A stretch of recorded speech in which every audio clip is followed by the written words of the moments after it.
বিসমিল্লাহির রহমানির রহিম। আসসালামু আলাইকুম।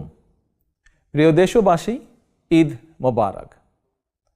ত্যাগ, তাকওয়া আর সংযমের শিক্ষা গ্রহণের মধ্য দিয়ে মাসব্যাপী সিয়াম সাধনার পর ব্যক্তি, পরিবার, সমাজ এবং রাষ্ট্রীয় জীবনকে সুন্দর ও পরিশুদ্ধ করার পাশাপাশি মুসলিম উম্মার বিশ্বজনীন ঐক্য, সংহতি, সহমর্মিতা এবং অনাবিল আনন্দের বার্তা নিয়ে এলো পবিত্র ঈদ উল ফিতর।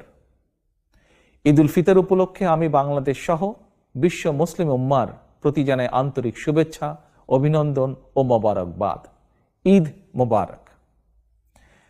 প্রিয় দেশবাসী, বীর জনতার রক্তক্ষয়ী গণ অভ্যুত্থানের মাধ্যমে ফ্যাসিবাদের পতন ঘটিয়ে দীর্ঘ ১.৫ দশক পর গুম, খুন, অপহরণের ভয়হীন স্বাধীন সার্বভৌম এক গণতান্ত্রিক পরিবেশে দেশের আপামর জনগণ এবছর পবিত্র ঈদ উল ফিতর উদযাপন করছেন।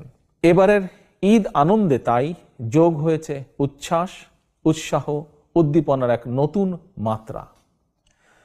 তবে মানুষের মনে পবিত্র আনন্দ উৎসবের এমন এক বাধাহীন উন্মিমুখর সময়ও অনেক মায়েদের মনে নেই ঈদের আনন্দ, অনেক পরিবারে নেই উৎসবের আমেজ। কারণ ফ্যাসিবাদের দীর্ঘ ১.৫ দশকের গুম, খুন, অপহরণ, জুলুম, নির্যাতনে স্বজনহারা, সন্তানহারা লাখো পরিবারে নেমে এসেছিল জাহিলিয়াতের অন্ধকার। শুধুমাত্র জুলাই আগস্টেরই পলাতক স্বৈরাচারের পতনের শেষ দিনগুলোতে প্রাণ হারিয়েছেন নানা শ্রেণী পেশার হাজারো মানুষ।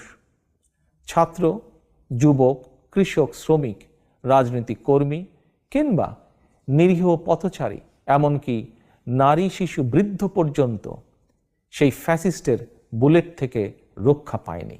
আহত হয়েছেন প্রায় ২০,০০০-এরও বেশি মানুষ।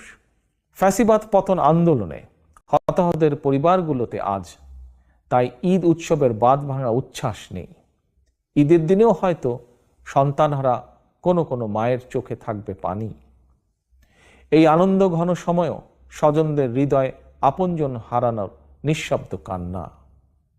মাফিয়া চক্রের নির্মমতায় হাসপাতালে চিকিৎসাধীন আহত প্রিয় মানুষটির কাছে বসেই অনেককে এই ঈদ আনন্দের এই দিনটিতে কাটাতে হচ্ছে আশা, নিরাশা অথবা হতাশায়।